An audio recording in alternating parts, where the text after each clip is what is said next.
Kəmal xanım, əslində Amerika Birləşmiş Ştatlarının İranla bağlı siyasətini ABC variantına bölmək mənə elə gəlir ki, hələ çox erkəndir. Çünki əslində elə 28 fevralda dini lider və İran hərbi və təhlükəsizlik generalitetinin məhv edilməsi ilə başlanan epik qəzəb əməliyyatı və yaxud İsrail tərəfindən Aslanın nəriltisi adlandırılan əməliyyatların plan üzrə getdiyini, hətta elə istər Amerika Birləşmiş Ştatlarının prezidenti Donald Trump olsun, istərsə də İsrail Baş naziri Netanyahunun açıqlamalarında ki, atdığımız addımlar qrafiki qabaqlayır. Bugün doğrudur, bəzi şərhçilərimiz İrandakı vəziyyəti sanki qənaətbəxş kimi təqdim edirlər, amma vəziyyət heç də belə deyil. Söhbət nədən gedir? Xark adasından nəql olunan neft İranın neft ixracının 90%-ni təşkil edir. Əgər 47 il ərzində İran sanksiyalardan salama çıxa bilmişdirsə, məhz neft ixracının sayəsində salama çıxmışdır. Amma təəssüflər olsun ki, İran 47 ildə neft gəlirlərindən əldə etdikləri pulu ölkənin iqtisadiyyatına yatırmaqla, ölkə iqtisadiyyatını şaxələndirməklə deyil, yaxın şərqdə özünün ambisiyasını, yəni Şiə hilalını gerçəkləşdirmək üçün çoxsaylı proksi qüvvələri, söhbət təkcə bugün üzdə olan tanınan Hizbullahdan, Həmasdan, Husilərdən və yaxud vaxtilə Əsəd rejimindən və İraqdakı Haşşabidən getmir. Onlarla da kiçik bu qəbildən olan digər Şiə qruplaşmalarının maliyyələşdirilməsi gətirib ona çıxartdı ki, İran xalqı birinci dəfə deyildi ki, keçən ilin dekabrın 29-undan ta bu ilin yanvarın ortalarına qədər etiraza qalmışdı. Və bu etirazlar ona görə dayanmadı ki, İran xalqı meydanda Şahın oğlunu və yaxud Amerikanın və İsrailin onlara qarşı müharibə elan eləməsini gördü. Bu günlərində İranın istənilən ərazisində rejimə qarşı İran hakimiyyətinə qarşı hər halda yəni hiss olunur ki, müəyyən mənada bəzən etirazlar olur, amma yəni belə deyək də əslində bu Xark adasındakı Amerikanın tədbirləri nəyə gətirib çıxara bilər? İqtisadiyyatın zəifləməsinə və nəticə etibarı ilə ölkədə iqtisadi çöküşün yaşanacağına gətirə bilərmi? Və eyni zamanda bu hakimiyyətin küçə təzyiqi ilə üzləşəcəyi necə? Bu da proqnozlaşdırıla bilərmi belə olan halda? Yəni Amerikanın o gizlin planı bu ola bilərmi? Şamil xanım, əslində İranda sosial vəziyyət onsuz da pik həddədir, yəni sosial narazılıqdan gedir söhbət, sosial partlayışdan gedir və bayaq toxunduğumuz yanvar ayı ərzində baş verən proseslərdə bunun əyani sübutudur ki, bu dəfə İranda ixtişaşları başladan təbəqə məhz tacirlər idi. Ölkənin sosial-iqtisadi vəziyyətini bilavasitə yaşayan, yaradan, formalaşdıran zümrə bu proseslərdə avanqard etiraz qüvvəsi idi.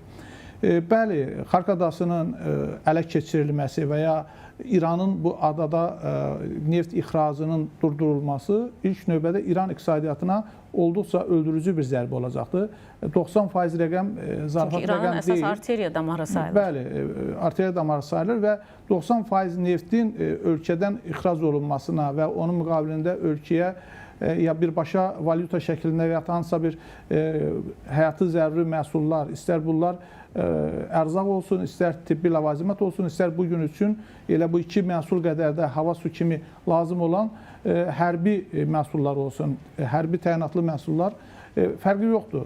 Bundan məhrum olan İran üçün mən hesab eləmirəm ki, istər onun yaxın müttəfiqləri olan Çin Xalq Respublikası və yaxud da ki, Rusiya Federasiyası hansısa bir kredit tranşı təklif edə bilər. Çünki bugünkü rejimin istənilən ölkədən alacağı kreditin sabahki heç bir təminatı yoxdur. Və sizin qeyd elədiyiniz kimi, bəli, Xark adasının nəzarətə götürülməsi və ya İranın nəzarətindən çıxarılması fonunda İran iqtisadiyyatının həm gəlirlərdən məhrum edilməsi, həm ölkədə sosial narazılığın artırılması və bunun fonunda daxildə sosial narazılığın yenidən partlayış həddinə gəlib çıxarılması Amerika Birləşmiş Ştatlarının və onun müttəfiqi olan İsrailin bir nömrəli hədəfidir və zaman-zaman da İran xalqına edilən müraciətlərin məqsədi, məramı ondan ibarətdir ki, onlar qarşıdakı mərhələdəki prosesə hazırlansın.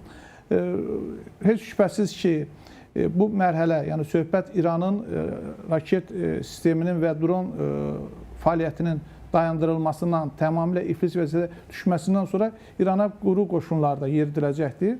Amma o mərhələdə bu baş verməlidir ki, İranda artıq xalq müxtəlif yaşayış məntəqələrini nəzarətə götürmüş olsun və ora gələn Amerikan əskəri olsun, İsrail əskəri olsun, artıq xalqla bütünləşərək rejimə qarşı döyüşsün. Bugün vəziyyət o deyil. Bu yüzdəndirmi, Talih bəy, hava zərbələrində Bəsic məntəqələrinin vurulmasının hədəflərindən biri də İranda mümkün küçə aksiyalarında hakimiyyətin etirazçılar qarşısında müqavimətini zəiflətmək məqsədi daşıyır. Bəs İran bu zaman nə edə bilər? Məsələn, bu ssenariyə qarşı daha sərt addımlar ata, Müştəbə Xameneyinin dediyi kimi yeni cəbhələri aça bilərmi?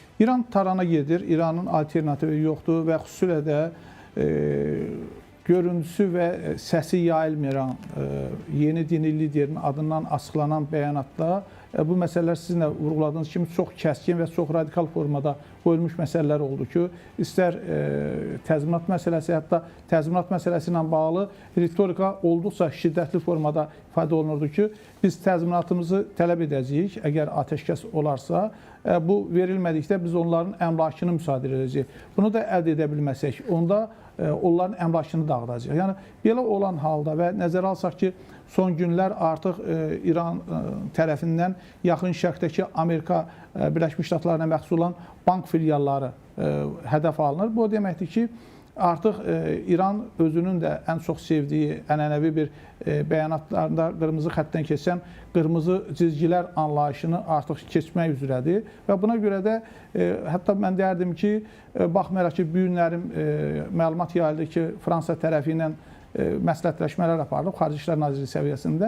Ola bilsin ki, yeni bir koalisiyanın İrana qarşı özdə daha böyük və daha geniş bir koalisiyanın yaxın zamanlarda formalaşması meydana çıxsın. Çünki belə bir koalisiyanın yaradılması İranın hazırki fəaliyyəti diktə edir. Həm nefti ixrac edən ərəb ölkələri bu prosesdən ən çox zərər görən tərəfdir. Təhsə ərazilərin belə deyək də raket və dronlarla vurulması səbəbindən deyil, həm də hər gün milyardlarla dollarla hesablanan neft gəlirlərindən məhrum olmaqla, həm də neft alıcısı olan ölkələr bu məhsulu əldə etməməklə onların iqtisadiyyatı 2 qat zərər edir.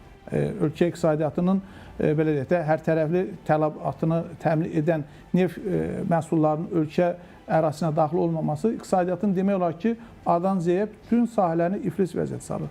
Buna görə belə bir geniş koalisiyanın İrana qarşı yaranması gözləniləndir və elə bax bu siyasətin özü də mən deyərdim ki, Amerika Birləşmiş Ştatları ilə İsrailin İrana qarşı müəyyənləşdirdiyi siyasətin qrafik üzrə, hələ bəzən hallarda da qrafiki qabaqlayıcı formada davam etməsini göstərir. Amma biz bilirik ki, eyni zamanda fevralın 28-i İrana qarşı müharibə başlayandan sonra martın 2-si Livana qarşı da İsrail əməliyyatlara başladı. Hizbullahı məhv etmək adı ilə. Livanın baş naziri və prezidenti rəsmi olaraq 10 illiklərdir müharibə vəziyyətində olduqları İsrail ilə birbaşa danışıqları başlamağa hazır olduqlarını ifadə etdilər və bu qərar bölgədə diplomatik aktivliyin pik həddə çatdığı bir vaxtda qəbul edildi. Bu qərarla əslində Livan nəyi hədəfləyir? Kəmal xanım, gəlin biz məsələni biraz daha aydınlaşdırıcı formada müzakirəsinə başlayaq. Əslində, martın 2-sində İsrail Livana müharibə elan etmədi.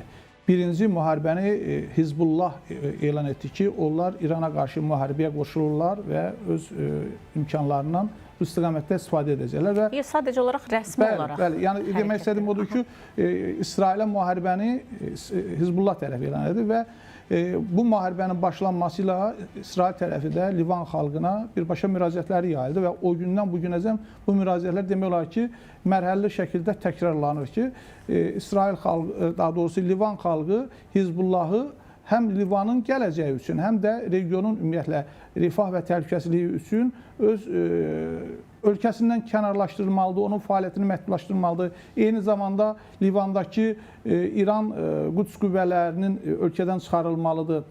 Sanki bir də quru əməliyyatlarından qorumağa çalışır Livan öz hökuməti. Bəli, çünki quru əməliyyatları olanda ola bilsin ki, Livanın xüsusilə də cənub hissələri bir müddət həm də İsrailin nəzarətində qala bilər ki, Livan tərəfi də bundan ehtiyat edir ki, eyni Fələstinin yaşadığı aqibəti sonradan yaşaya bilər ki, həmən ərazilərə Yəhudilər köçürülə bilər, həmin ərazilərdə yeni bufer zonalar yaradıla bilər ki, bu baxımdan Livanın ənənəvi müttəfiqi və Birinci Dünya müharibəsindən sonra Livanı özünün, belə deyək də, nüfuz dairəsi elan edilmiş Fransa daha çox aktivlik nümayiş etdirir. Amma Fransa bütün hallarda İsrailin həyati maraqlarını nəzərə almağa məcburdur. Əks təqdirdə artıq açıq diplomatik ilkin mərhələdə diplomatik konflikt bu dəfə Livan-İsrail arasında deyil, İsraillə Fransa arasında yaşana bilər. Amma Livanın hardasa təxirə salınmaz addımlar atmağında da müəyyən səbəbləri var da bu danışıqlar istəməsi, düz deyilmi? Məsələn, İsrailin Maliyyə naziri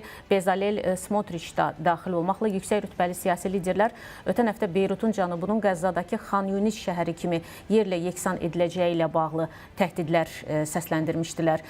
Bu təhdidlər gerçəkləşdirilərsə əslində Livan üçün nələr ola bilərdi? Bilirsiniz Şamil xanım, bugün Livan ərazisində Hizbullah ölkə içində özünü ikinci bir hökumət kimi aparırdı. Bugün deyəndə, yəni son zamanlara qədər də və xüsusilə də harada ki, onların hərbi bazaları, silahlı qruplaşmalarının, belə deyək, daimi dislokasiya məntəqələri mövcuddur. İsrail tərəfi hələlik nöqtə atəşlərindən bu əraziləri, yəni onların legitim hədəf adlandırdığı həm şəxsi heyətinin dislokasiya məntəqələrini, həm də Hizbullah üçün silah-sursat istehsal edən sənaye zonalarını, sexlərdən tutmuş, daha orta ölçülü zavod və silah istehsal edən digər müəssisələri vurmaqla məşğuldur. Amma biz bunu Qəzza bölgəsində də gördük ki, sonradan mülki əhalinin arxasında gizlənməklə Həmas qruplaşması həm də elə bir görüntü yaratmağa çalışdı ki, və sözün açığı mən demirəm ki, bugün Qəzza bölgəsində həlak olanların hamısı Həmas qruplaşmasının üzvləridir. Amma müharibə bölgəsində yaşayıb və onun, belə deyək də, acılarına bədəl ödəməmək mümkünsüzdür və oxşar proseslərdə təsvir olsun ki, bugün Livan ərazisində gedir və İsrail tərəfi bu məsələlərdə mən deyərdim ki, ilk gündən xəbərdarlıq etməklə özünü daha səmimi aparır ki, siz Hizbullahı ölkədə fəaliyyətini məhdudlaşdırın, ölkədə İsrailə qarşı onların təhdid olmaqdan çıxardın. O zaman bəlkə də heç vasitəçilərə ehtiyac qalmaz. Livan tərəfinin də danışıqlar aparmağına lüzum qalmaz. Elə bugün İsrailin Xarici İşlər naziri Gideon Saar da keçirdiyi brifinq zamanı bildirib ki, danışıqlara başlamağı planlaşdırmır Livanla. Livan əvvəlcə hökuməti müəyyən məsələləri həll etməlidir, o cümlədən Hizbullahın fəaliyyəti ilə bağlı. Burada bir nömrəli məsələ Hizbullahın Livandakı fəaliyyətinin məhdudlaşdırılması və hətta bir neçə gün bundan öncə Livan hökuməti Hizbullahın tərk silah olunması ilə də bağlı addımlar atacağını bəyan eləmişdi, amma söz başqa bir şeydir, əməl başqa bir şey. Bu günlərim təəssüflər olsun mu deyək və yaxud reallıq ondan ibarətdirmi deyək ki, Livan hakimiyyəti Hizbullah qruplaşması ilə bacarmır və bacara bilmədiyinə görə də Hizbullahın, belə deyək də, hərəkətlərinin bədəlini bütövlükdə Livan xalqı, sadə Livan vətəndaşları da ödəyir. Aha. Siz bir qədər öncə qeyd elədiniz Fransanın fəaliyyətini. Yəni diplomatik mənbələrin məlumatına görə Fransa tərəfi hərbi əməliyyatların dayandırılması üçün xüsusi plan hazırlayıb. Bu planın ən mühüm və tarixi bəndi Livanın İsrail dövlətini rəsmən tanıması ehtimalıdır. Planın digər əsas komponentləri nə ola bilər? Üzrstəm, necə, kim? Planın ən mühüm və tarixi bəndi Livanın İsrail dövlətini rəsmən tanıması ehtimalıdır. Bilirsiniz, bugün Livanın özünü tanınma ehtiyacı var, problemi var. İsrailin tanınmaması Livan tərəfindən onun üçün o qədər də önəmli məsələ deyil. Bugün İsrail tərəfi üçün qırmızı cizgilər məhz Hizbullahın zərərsizləşdirilməsidir. Və sizin də qeyd elədiyiniz kimi 2 mart tarixindən sonra İsrail ərazisinə atılan çox sayda raketlər həm də Livan ərazisindən, Hizbullah tərəfindən atılmışdı. Bir daha oxşar halların, oxşar prezidentlərin yaşanmaması üçün İsrail tərəfindən tələb ondan ibarətdir ki, ölkə ərazisində Hizbullahın varlığına, xüsusilə də hərbi mövcudluğuna son qoyulsun. Yoxsa yenə deyirəm, Livan kimi kiçik bir ölkə tərəfindən İsrailin tanınıb-tanınmaması İsraili bəlkə də qayğılandıran əsas məsələlər siyasətində heç yoxdur. Bu Fransa tərəfindən də təklif olunan əslində belə deyək də bir o qədər də ciddi sülh danışıqları üçün səbəb deyil. Bunun üçün Fransanın ixtiyarı və imkanı çatırsa, Hizbullahın tərk silah olunmasında Livan hökumətinə hərbi, siyasi, hüquqi və digər gərəklilən istiqamətdə dəstək versin və ondan sonra İsrail tərəfindən hərbi əməliyyatların dayandırılmasını istər BMT tribunası vasitəsilə, istərsə də iki tərəfli müzakirələr formatında tələb eləsin. İndi bir məsələ var. Livan öz gücü hesabına bu Hizbullahı fəaliyyətsizləşdirə biləcəkmi? Hələlik bu günə qədər bu mümkün olmayıb, amma bunun mümkün olması üçün də əslində elə İsrail tərəfinin Hizbullahın əsas hərbi bazalarını, şəxsi heyətini, xüsusilə də lider kadro hissəsini məhv etməsi Livanın da belə götürəndə maraqlarına uyğundur ki, zəifləmiş Hizbullahı tərki silah eləmək, ümumiyyətlə gələcəkdə fəaliyyətini qadağan eləmək daha rahat olar, daha əl çatan olar. Nəinki hazırki vəziyyətdə. Yenə təkrar qeyd etmək istəyirəm ki, uzun illərdir ki, Livanda Hizbullah ikinci hakimiyyət kimi özünü aparıb. Hətta Hizbullahın əvvəlki liderinin iqamətgahı, onun qorumaları Livan prezidentindən daha möhtəşəm idi, daha qüdrətli idi. Yəni bu baxımdan Livan özü əslində legitim qanuni hakimiyyət qurumları Hizbullah qarşısında sındırılmış bir vəziyyətdə idi. Yəni faktiki ölkə rəhbərliyi tam həyata keçirə bilmirdi. Bilirsiniz ki, bundan əvvəlcə də sonuncu müharibədə müharibənin adı İsrail-Hizbullah müharibəsi gedirdi. Yəni baxmayaraq ki, Hizbullah dediyimiz qruplaşma Livan ərazisindən döyüşürdü İsrail tərəfindən, amma burada Livan tərəf deyildi. Yəni bu əslində bir cavab istəyəcəm sizdən Talih bəy. Bu danışıqlar baş tutarsa, işdir, şayət Livan həqiqətən də bu şərtlərini əməl edərsə, şərtlərinə İsrailin, harda ola bilər danışıqlar? Qısa cavab istəyirəm.